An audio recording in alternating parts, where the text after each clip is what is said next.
All right, guys, I wanted to shoot a quick video to answer a question that I had a hard time finding an answer to, and that is how the heck do I uh, set up the auto scaling for my Elastic Beanstalk instance? Okay, so um, definitely having a little, I was having a little trouble with this and trying to figure it out. The documentation is not bad. It definitely isn't. So I definitely encourage you guys to check that out. But the what I found yesterday was, um, I needed to read up a lot on just how to get this all set up and also what instances to use. So let me actually um, show you guys. This is if you're on your dashboard. There's a monitoring tab. I encourage you guys to take a look at that. If you find you don't feel like your instances are scaling up the way they should, and let me give you a good example of that.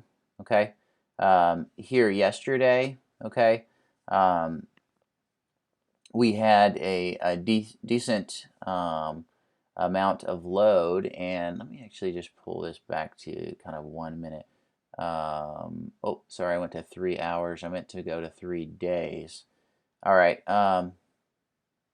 at 5 minutes. Yep. So yesterday, we had a decent amount of load, and we ended up right in here. Sorry, here's the load max network out. This is how much network traffic is actually going out. This is how much network traffic is coming in. We have an application that does photo uploads, so we actually see more network traffic in than out. But you're going to see similar shapes between network traffic out, network traffic in, and then the total number of requests. Okay. Um, so we, saw these normal kind of spikes, and they're pretty regular, and predictable. But yesterday we crashed pretty hard, and in the middle of that we had one server just chugging along, not starting up many other servers. Now this was a manual startup, and then we manually shut them down when things kind of got back under control and went back to regular auto scaling. But we just basically increased the minimum here, and so that's not what we want, right? That's not auto scaling. That's manual scaling. And so what I needed to do was I first off I think there were these top six graphs were on the chart, okay? And I was trying to figure out what in the world was going on, okay? Well, now I'm using a T2 instance, which has the variable CPU where you build up a credit balance with your CPU. And so this was a really interesting one that I added, and I didn't actually expect it to be informative when I added it. But what I did was, if you go up here and you click Edit, right? You can choose a resource, either the Beanstalk environment, the load balancer, and one of the things I did, and actually let me, was actually I think the load balancer, and um, was that it, or is it on the auto scaling group? Yeah, here, CPU credit balance. Yeah, I didn't expect that to be interesting at all, but it really was. Okay, so but you kind of, I encourage you to go through all of these graphs, add them all, right, and look and just try to figure out which ones are helpful and which ones aren't. Okay, these are the ones that I found to be helpful. These are the six that the six they come with out of the box are really good. I also added.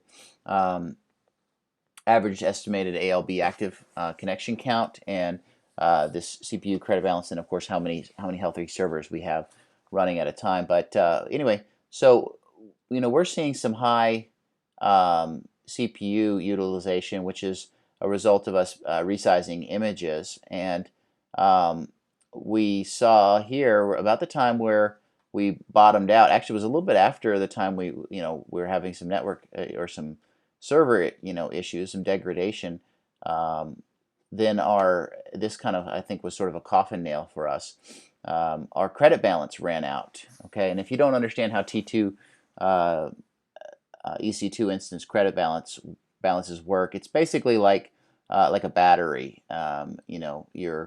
When your CPUs aren't busy, it's like they're saving up, right? They're depositing CPU units into the battery, and then you kind of get to or maybe you're filling up your nitrous oxide, oxide tank, but so you can kind of turbocharge your instance during those times when you're busy. Okay, so that's kind of the idea, and we bottomed out here, and yesterday, which wasn't great. But that, again, this is a real helpful chart for us to see, some different, aspects of the behavior, what's going on. So, what did we do?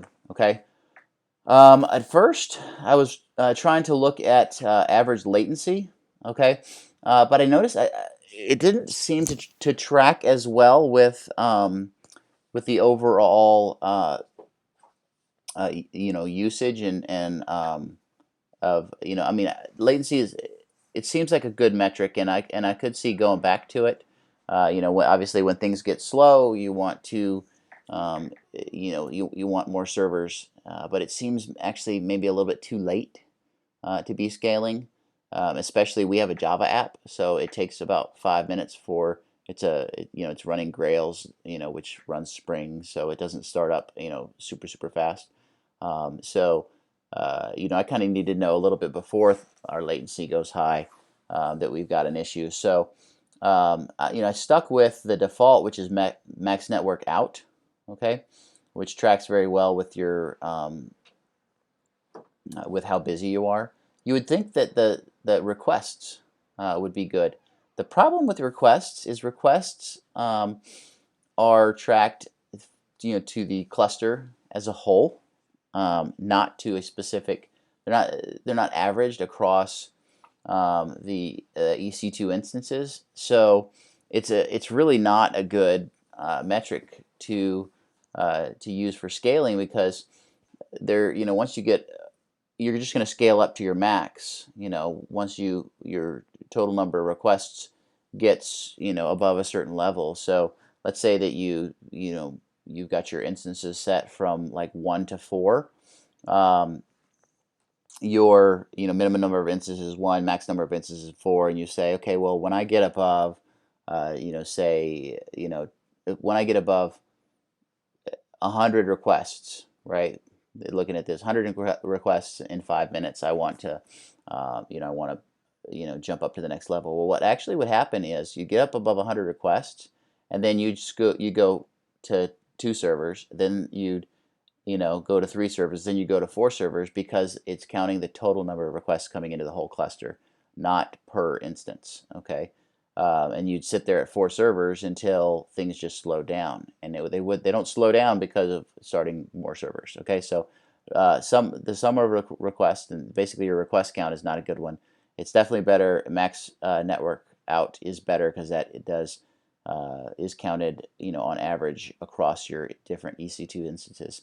And so let's take a look at what we saw when I made these changes.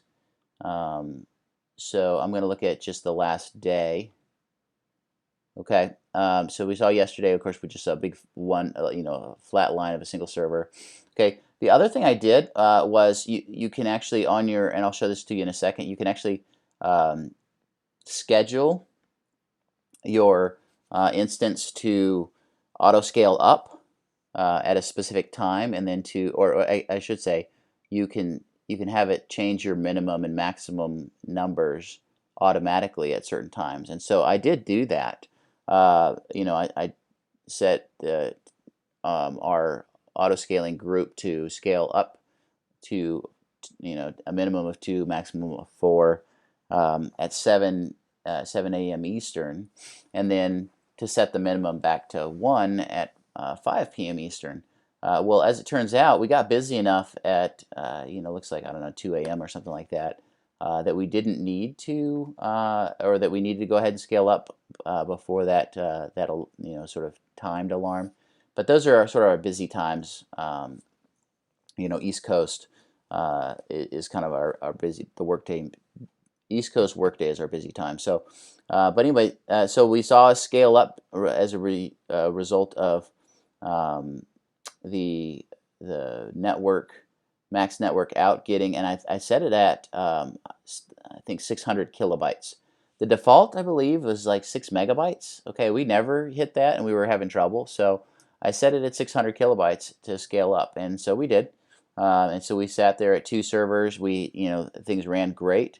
Um, the other thing that I did was when it goes up, it jumps up 2, right? So I had it jump up to 4 servers from 2 to 4 servers when it experiences high network out, and then it comes down 1 at a time. So it goes up 2 at a time, comes down 1 at a time, which I think is especially for Java servers that take a little while to go up. Let's go ahead and just get 2 of them up there, and then if we need to, go ahead and bring them back down. So we bring up 2 servers, and then 15 minutes later, there's a cooldown period, and that we have set till 15 minutes. It would bring the next one of the servers down, and then after a little bit while, another half hour or so, it would bring the other server back down, and then we'd sit back at 2. So the auto scaling worked great. Here at the end of the day, right, we saw a little bit of busyness. It jumped up to 4. And then actually gradually, boom, boom, boom, moved all the way back down to 1. We pop back up. You see here's a double pop up, right, up from 1 to 3, and then we move back down to 1. So the auto scaling is working the way that we want it to, which is great. We're super happy with it.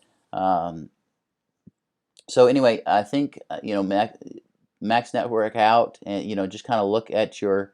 That's a good metric to use.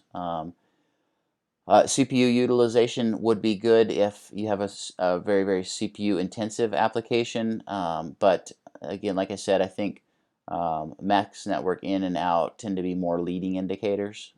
So we're kind of sticking with those, and just find your busy times, and you look at figure out, okay, this is, once we start getting busy, this is the level. And for us, it was about 600 megabyte or kilobytes out.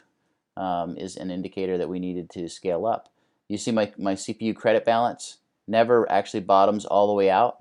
That's important, because what that means is I've always got a little nitrous oxide in my tank if I need to hit turbo, which is good. And you see these drop downs. These drop downs are actually a result of auto scaling down. So anyway, that's just some analysis. Let's also look at kind of how the configuration works. So if I jump in here to configuration of the auto scaling, I set the scaling cooldown to 900 seconds, which is 15 minutes. Okay, again, these are Java servers, so I want them to get all the way up. That takes about 5 minutes, and then I want them to run for about 10 minutes before we even think about bringing them back down. Like I said earlier, the scale up increment is 2 EC2 instances. So they'll go up by 2. You wait 15 minutes, maybe bring one down. Wait another 15 minutes, and maybe bring the other one down. I have it checking every minute, and if if I stay at more than 600 bytes of network out for 3 minutes, then I want to go ahead and scale. I want to bump up to 2 instances. Okay, so that's kind of how that's working. You'd think, well, maybe why not like, if you're up, why not decrease the breach duration and just go up 1 instance? Okay, but then you've got your cooldown period to think about, right? So if I'm starting to get a little bit busy, right, then I go up just a single instance, right, and it takes me 5 minutes, and maybe I'm going to wait however long I set my cooldown, okay, and before I even think about going up again, right? And that might be a good profile for you guys. What I wanted to do was basically say, let's throw a couple of servers at it real hard and fast, right? And then let's be real slow about pulling them off, okay? And that's why I use the longer cooldown. The default scaling cooldown, I think, is like 3 minutes, okay? So again, if you're using node servers or something else that starts up really fast, you might want to use smaller times and basically be more responsive. Okay, and that's totally cool. For Java servers, I say, hey, like let's just throw some servers at it, get it up there, and then take our time bringing it back down. And this is the scheduling that I was telling you guys about. On the weekdays, at 11 a.m. UTC, I just changed my minimum to two, two servers, and then at 2100 UTC, I changed the minimum back to one. So anyway, hey, I hope this is helpful. I never had anybody, I didn't see anything that explained auto scaling, at least sort of a case study of auto scaling. So I hope this is helpful. I know it was kind of long. I did it all in one take, so I know there's a lot of ums and it's not super well refined. But I hope you guys can see past that and eat the fish and spit out the bones. And I hope it's helpful. Anyway, have a great day and good luck with AWS Elastic Beanstalk.